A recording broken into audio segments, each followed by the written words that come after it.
Iran ইসরায়েলের পারমাণবিক স্থাপনার কাছাকাছি শহরে হামলা চালিয়েছে, যা উভয় পক্ষের মধ্যে প্রতিশোধমূলক সংঘর্ষকে আরও তীব্র করেছে। আল জাজিরার খবর অনুসারে ২১ মার্চ ২০২৬ তারিখে ইরান ব্যালিস্টিক ক্ষেপণাস্ত্র দিয়ে দক্ষিণ ইসরায়েলের দিমোনা ও আরাদ শহরে আঘাত হানে। দিমোনা শহরে ইসরায়েলের প্রধান পারমাণবিক গবেষণা কেন্দ্র Shimon Peres Negev Nuclear Research Center অবস্থিত। এই হামলায় প্রায় ১০০ জন আহত হয়েছে। দিমোনায় একটি ৩তলা ভবন ধসে পড়ে, অগ্নিকাণ্ডের ঘটনা ঘটে এবং আরাদের শহর কেন্দ্রে ব্যাপক ক্ষয়ক্ষতি হয়। ইসরায়েলের আকাশ প্রতিরক্ষা ব্যবস্থা কিছু ক্ষেপণাস্ত্র প্রতিহত করতে ব্যর্থ হয়। ইরান এই হামলাকে ইসরায়েল মার্কিন যৌথ আক্রমণের প্রতিশোধ হিসেবে দাবি করে, যাতে তেহরানের নাতাঞ্জ পারমাণবিক সমৃদ্ধকরণ স্থাপনায় আঘাত করা হয়। ইরানের দাবি, নাতাঞ্জে কোনো তেজস্ক্রিয় ফাঁস হয়নি।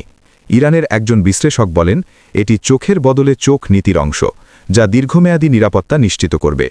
ইসরায়েলের প্রধানমন্ত্রী বেঞ্জামিন নেতানিয়াহু এটিকে কঠিন রাত বলে উল্লেখ করে ইরানের বিরুদ্ধে হামলা অব্যাহত রাখার অঙ্গীকার করেন। ইসরায়েল দাবি করে, তারা ইরানকে পারমাণবিক অস্ত্র অর্জন করতে দেবে না।